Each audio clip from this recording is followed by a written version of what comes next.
Hello friends, இன்றைக்கி என்ன சமையல்னா இன்றைக்கி வந்து கேரளா ஸ்டைலில் நான் வந்து கடலைக்கறி பண்ணுறேன். அதே ஸ்டைலில் தான் இருக்கும், ரொம்ப நல்ல டேஸ்ட்டாகவும் இருக்கும். இது வந்து புட்டு, தோசை, சாதம் இதுக்கெல்லாம் வச்சு சாப்பிட்லாம், ரொம்ப நல்லாயிருக்கும்.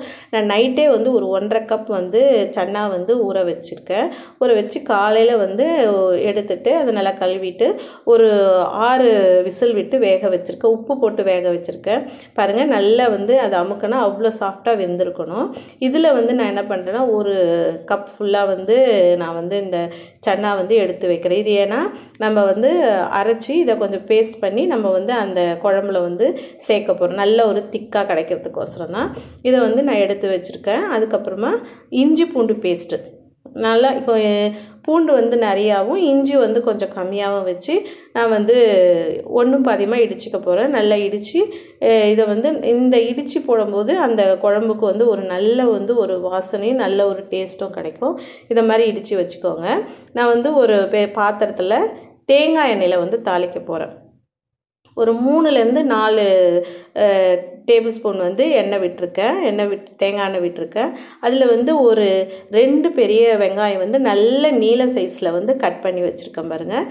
இதை நல்லா இதை வந்து வதக்க போகிறோம். அது கூடயே வந்து ஒரு 6 பச்சை மிளகாய் போட்டிருக்கேன். இது வந்து காரம் இருக்காது, காரம் இருந்ததுன்னா 4 போதும். தேவையான அளவு கருவேப்பிலை, இதெல்லாம் நல்லா வதக்கின பிறகு இஞ்சி பூண்டு நம்ம இடித்து வச்சுருக்கோம் பார்த்தீங்களா, அதையும் இதிலே போட்டுட்டு நல்லா வந்து வதக்கணும். அந்த ஒரு மாதிரி அந்த கண்ணாடி பதம் வரும்போது அந்த நல்லா வதக்கிட்டு ஒரு 3/4 ஸ்பூன் வந்து வெறும் சில்லி பவுடர், ஒரு 3/4 ஸ்பூன் வந்து தனியா பவுடர், ஒரு 1/2 ஸ்பூன் வந்து மிளகு பவுடர், 1 பாதியமாக இடித்த சோம்பு 1 ஸ்பூனு, மஞ்சள் தூள் இதெல்லாம் போட்டு நல்லா வதக்கிட்டு அதுக்கப்புறம் நீல வாக்கில் 1 தக்காளி பெரிய தக்காளியில் 1 எடுத்திருக்கேன் நான். நல்லா அதையும் போட்டு வதக்கிட்டு கொஞ்சமாக நான் வந்து கரம் மசாலா போட்டு வதக்கிடுங்க. வதக்கிட்ட பிறகு நம்ம வேக வச்ச அந்த சன்னாவும் அந்த தண்ணியும் 2மே சேர்த்து நம்ம ஊற்றி நல்லா கலந்துடுங்க. கலந்த பிறகு எல்லாம் அந்த மசாலாலாம் நல்லா கலந்து வரப்போது ஒரு 1.5 டம்ளர் நல்லாவே தண்ணி நான் வந்து விடுறேன். 1.5 டம்ளர் தண்ணி விட்டு நல்லா வந்து, ஏன்னா நான் உப்பு ஃபஸ்ட்டே வேக வச்சுருக்கனால உப்பு நான் போடலை. நல்லா வந்து கலந்துட்டு மூடி போட்டு நல்லா கொதிக்க விடுங்க. இந்த டைமில் நான் வந்து அந்த பேஸ்ட்டை எடுத்து வச்சேன் பார்த்திங்களா, அந்த சன்னா, அதை வந்து பேஸ்ட் பண்ணி இதை மாதிரி பேஸ்ட் பண்ணியிருக்கேன்.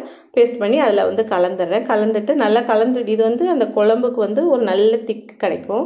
நல்லா கலந்து விட்டுருங்க. அதுக்கப்புறமே ஒரு 1/4 கப் தேங்காய் வந்து நான் வந்து அரைச்சி அதையும் வந்து சேர்க்க போகிறேன். இதில் சில பேர் வந்து பால் எடுத்து ஊற்றுவாங்க, நான் வந்து அப்படியே வந்து அரைச்சிட்டு அந்த பேஸ்ட் அதில் கலந்துருக்கேன்.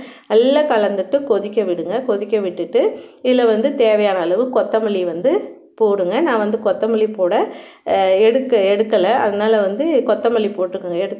நல்ல கொதி வந்தோடனே இந்த டைமில் கொத்தமல்லி போடுங்க. அந்த தக்காளி வந்து அப்படியே தான் முழுசாக அந்த மாதிரி நம்ம கட் பண்ணி போட்டோம் பார்த்திங்களா, அந்த நீல வாக்கில் அப்படி தான் இருக்கணும். இது வந்து புட்டு நல்ல சுட சுட அந்த சிகப்பு அரிசி இருக்குது பார்த்திங்களா, அதில் புட்டு பண்ணியிருக்கேன். அது கூட இதை வச்சு சாப்பிட்டா ரொம்ப நல்ல டேஸ்ட்டாக இருக்கும், சாதத்துக்கும் டேஸ்ட்டாக இருக்கும். ட்ரை பண்ணி பாருங்கள். அன்பாக சமைப்போம், சுவையாக சாப்பிடுவோம், ஆரோக்கியமாக இருப்போம். ட்ரை பண்ணி பாருங்கள். Okay, bye friends.